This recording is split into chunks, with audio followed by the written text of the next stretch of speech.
The city will seize this land by the end of the month, the ruthless billionaire developer sneered, evicting me onto the freezing Seattle streets with nothing but a cardboard box.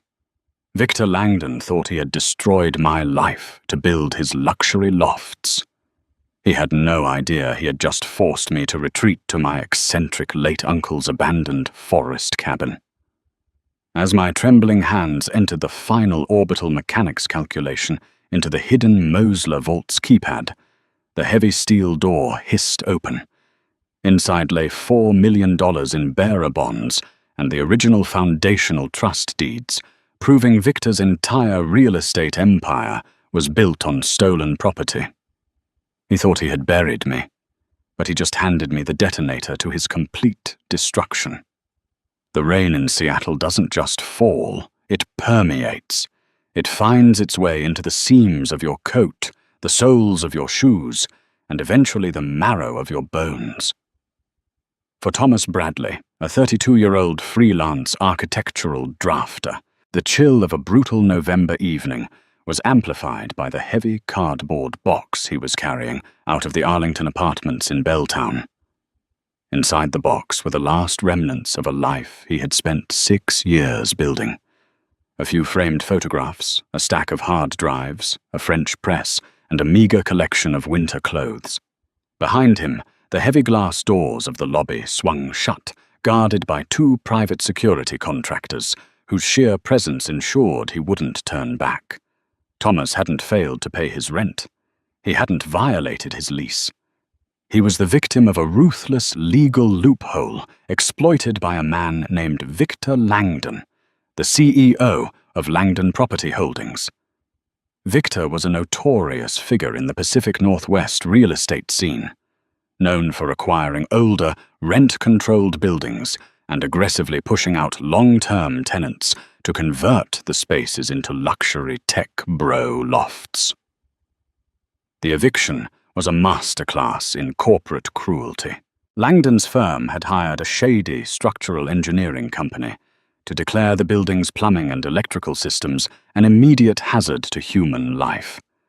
It was a fabricated crisis, but it was enough to trigger an emergency vacate order from the city. The tenants were given a mere 48 hours to leave, while a class action lawsuit was immediately drafted by the local tenants' union. Justice in the court system moves at a glacial pace. Victor Langdon knew that by the time a judge looked at the falsified safety reports, the tenants would be scattered to the wind, out of money, and too exhausted to fight. Thomas, whose savings had recently been decimated by his mother's end-of-life medical care, was caught entirely off guard. He couldn't afford first, last, and a security deposit on a new Seattle apartment within 2 days.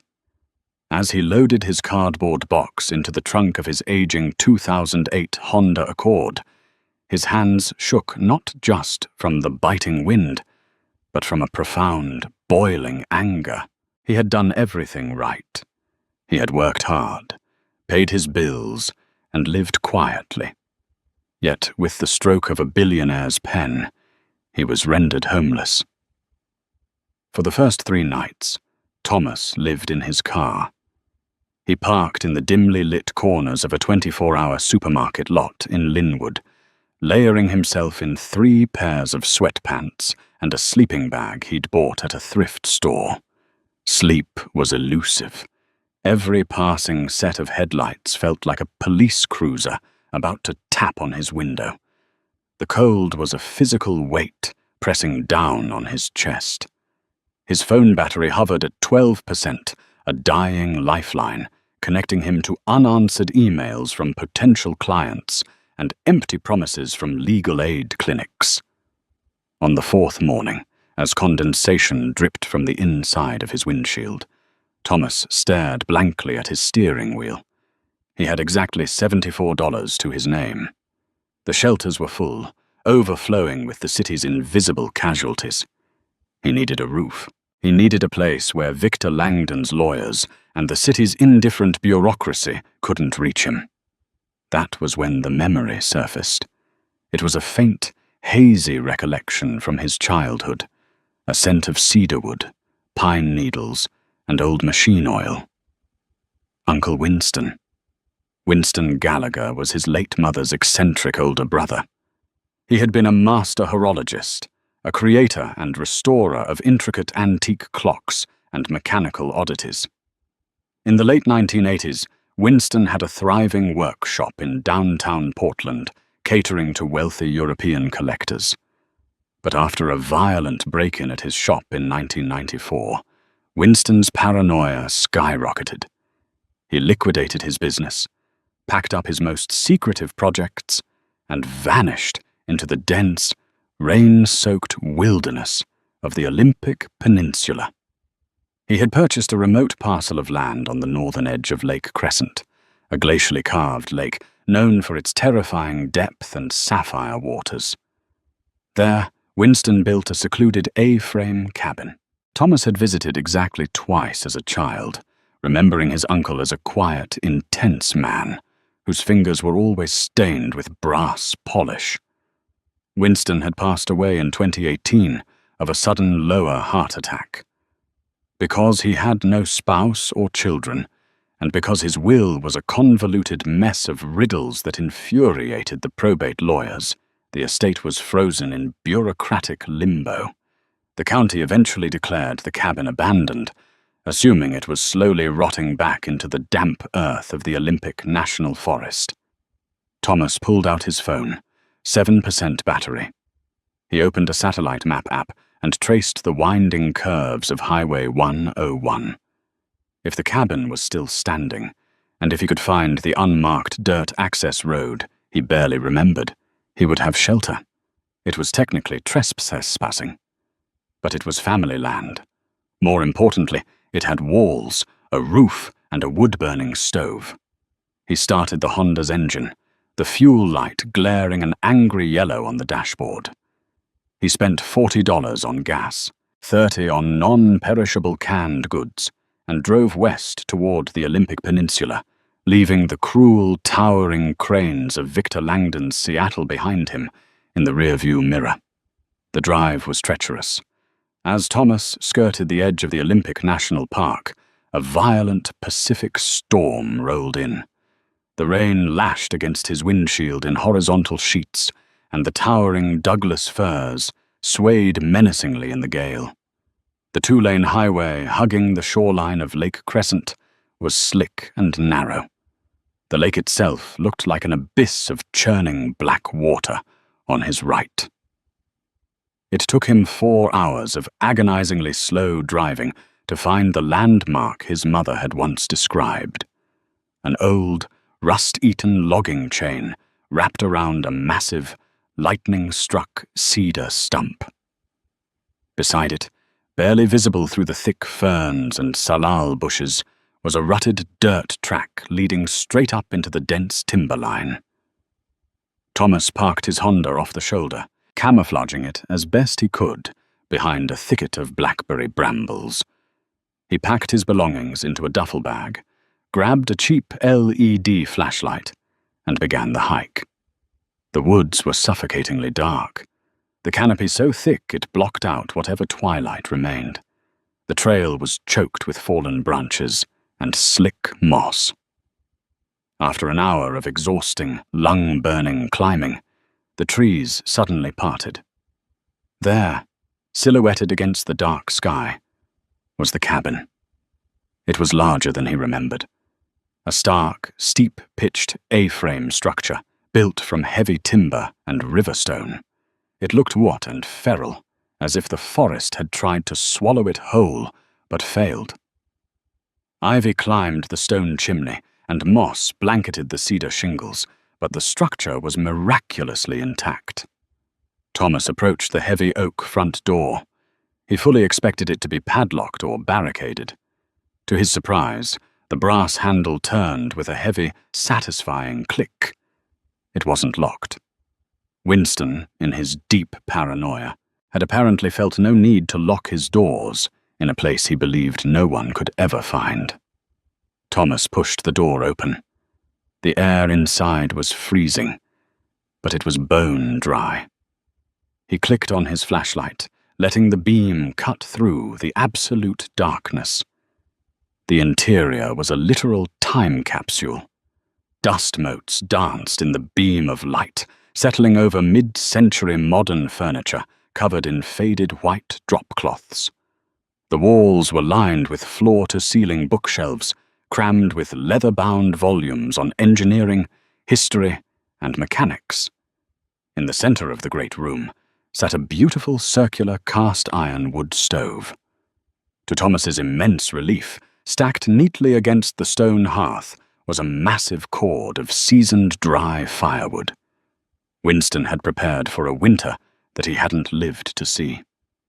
It took Thomas 20 minutes to get a fire going, his hands trembling so violently from the cold that he could barely strike the matches. When the kindling finally caught, the flames casting a warm, flickering orange glow across the dusty cabin, Thomas slumped against the stone hearth and wept.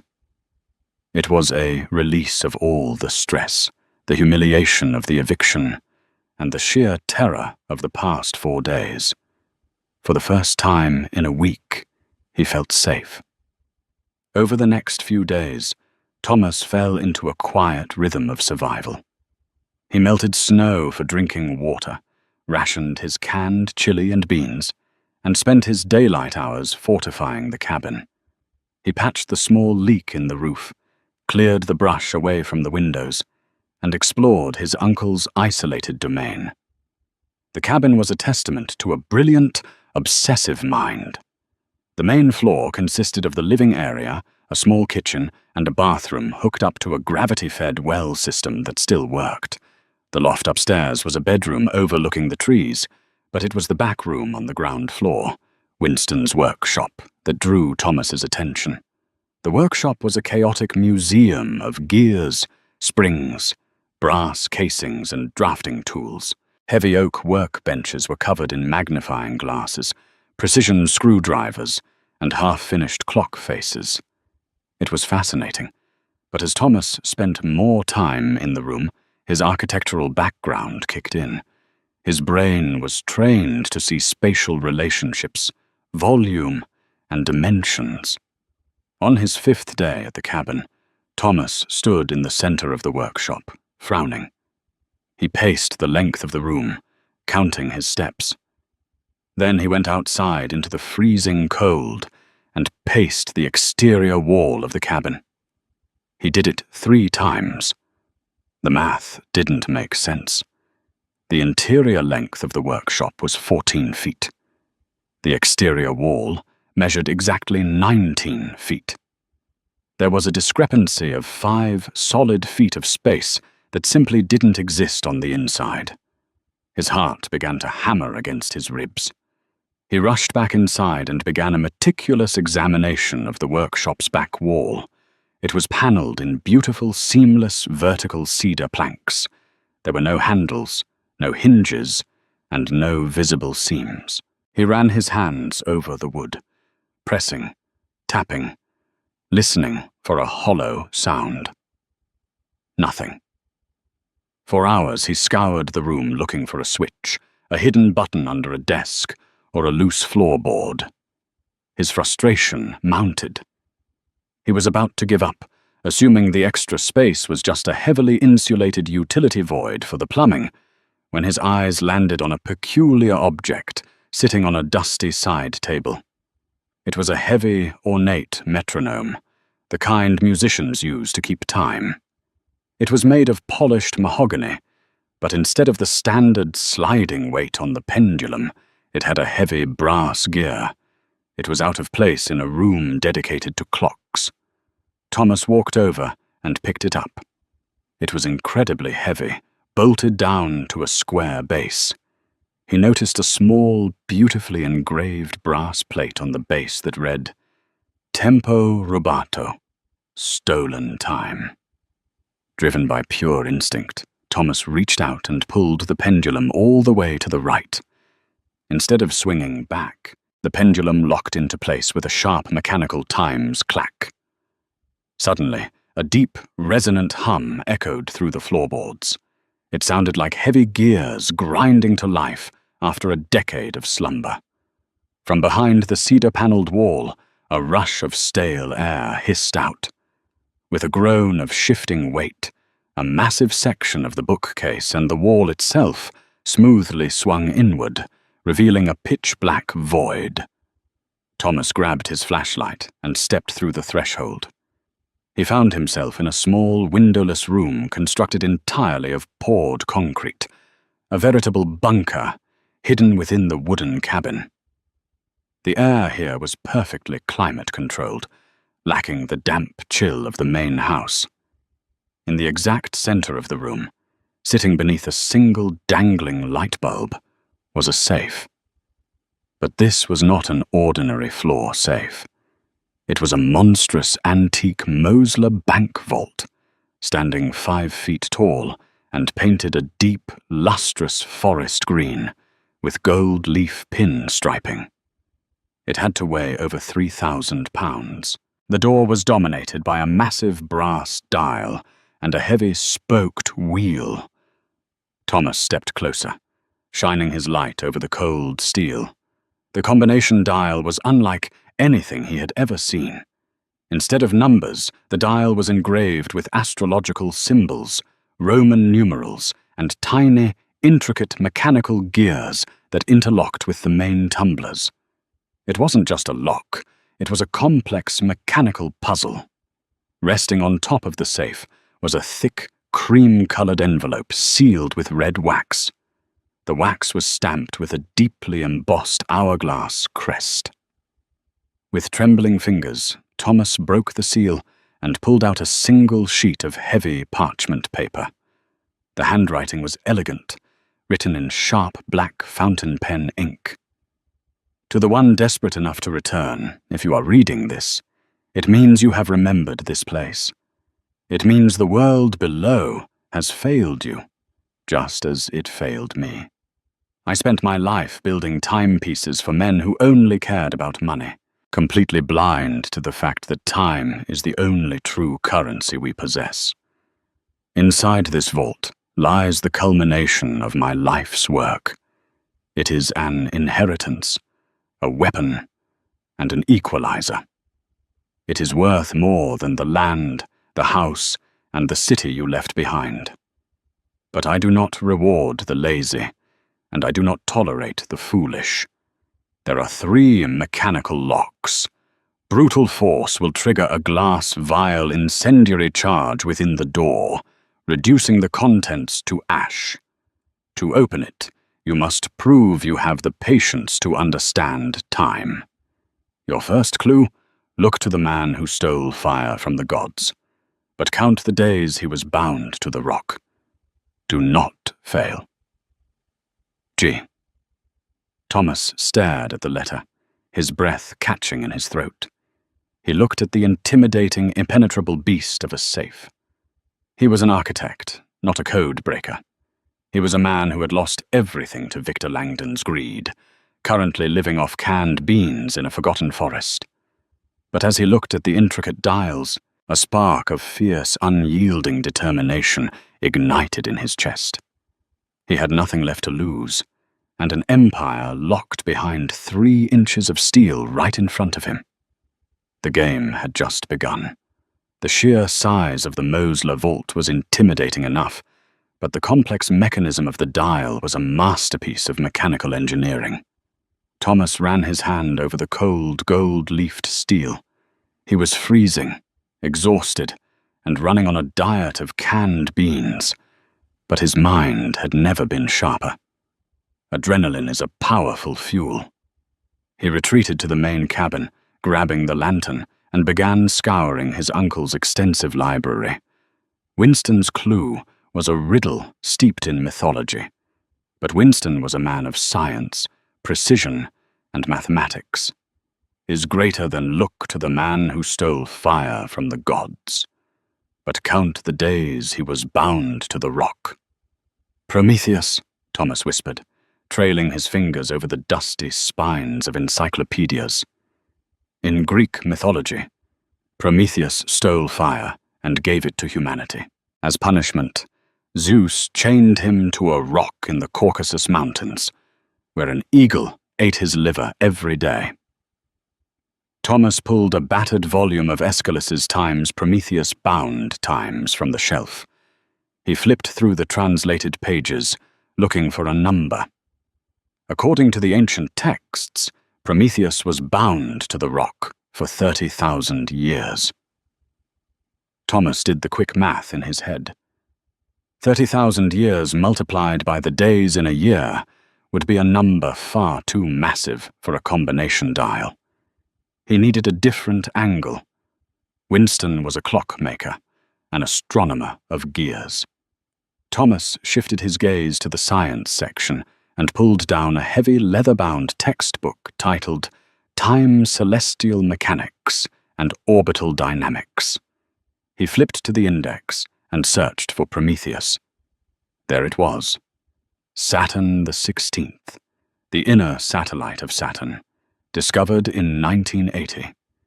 It acts as a shepherd moon for the inner edge of Saturn's F-ring. Thomas's heart raced as he read the entry. He needed to find a specific time measurement, the days he was bound to the rock, or in this case, the rings of Saturn. The book listed the moon's exact orbital period, calculated using Kepler's third law of planetary motion. Winston had written a note in the margin detailing the formula for the orbital period TEPSO-KUREFRAKAUGM, where A is the semi-major axis, G is the gravitational constant, and M is the mass of Saturn. Thomas looked at the final calculated value in his uncle's meticulous handwriting. The orbital period of Prometheus was exactly 0.61299 days. He rushed back into the concrete bunker. He grasped the heavy brass dial. It didn't have standard numbers. It had hash marks denoting decimals. Carefully holding his breath, Thomas rotated the dial, right aligning the indicator with the hash marks, representing 61,299. A loud, heavy times, thunk times, echoed from deep within the 3-inch steel door. The first tumbler had dropped, but the door didn't open. The dial locked, and a small secondary brass drawer popped open at the base of the safe. Inside the drawer sat a solid cylinder of polished brass, a pair of digital calipers, and a second note written on parchment. Time is heavy, Thomas. If you cannot balance the weight of your actions, the fire will consume the rest. Calculate the exact moment of inertia of this brass weight, rotating about its central axis. Enter the value on the secondary keypad. Next to the drawer, a tiny numerical keypad, completely hidden until now, glowed with a faint red LED light. Thomas picked up the brass cylinder. It was incredibly heavy. He knew from his architectural engineering classes that a wrong answer here might trigger the incendiary device Winston warned about. He took the cylinder and the calipers back to the workbench. First, he measured the mass, $M, using Winston's precision apothecary scale, exactly 4.5 kilograms. Next, he used the calipers to measure the radius, $R, of the cylinder, exactly 0.08 meters. He grabbed a piece of drafting paper and a pencil. The formula for the moment of inertia, $Y, $I, of a solid cylinder rotating about its central axis, was fundamental mechanics. E frac uno doi, Mr. Doi. He plugged in the values carefully. E frac uno, doi, 4,5, 0,0, oct. Doi, e 2.25 times, 0.006 e 0,0 at fira text, key, sido, See text M2. Thomas stared at the number, 0.0144. It was a precise, undeniable mathematical truth. He walked back into the bunker. His hand hid shaking as he hovered over the secondary keypad. If his measurements were off by even a millimeter, or if the scale was improperly calibrated, the contents of the vault would burn. He punched in the digits, 0 to 0 minus 1 to 4 minus 4, and pressed the brass times enter times key. For 3 agonizing seconds, nothing happened. The silence in the concrete room was deafening. Then a hiss of pressurized air released from the door seals. A series of heavy locking bolts retracted with a deafening metallic times clang. The massive spoked wheel on the front of the Mosler vault turned on its own, spinning freely. Thomas grabbed the wheel and pulled. With the smooth, frictionless glide of perfect engineering, the 3,000-pound steel door swung open. The inside of the vault smelled of dry cedar and old paper.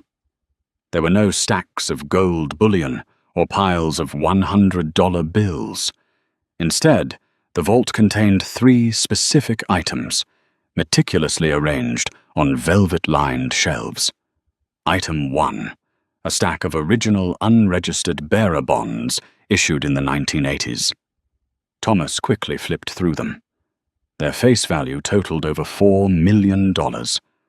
Item 2, a heavy steel-cased hard drive, completely protected from electromagnetic degradation. Item 3, a thick leather binder embossed with the seal of the King County Superior Court. Thomas pulled the binder from the safe and opened it under the harsh glow of his flashlight. As he began to read the documents, his breath caught in his throat. The cold of the bunker entirely vanished, replaced by a searing, white-hot vindication. Winston Gallagher wasn't just a paranoid clockmaker. In the early 1990s, Winston had been the silent financial backer for a massive real estate trust in Seattle. His partner in the venture was a young, cutthroat property manager who had systematically falsified structural reports, forged signatures, and illegally transferred the trust's foundational assets into his own shell corporation. That young property manager was Victor Langdon. The 1994 break-in at Winston's Portland shop hadn't been a random robbery.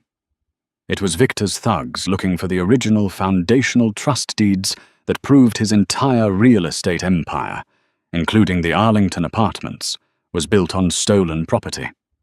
Winston had managed to hide the deeds, but the trauma drove him into hiding.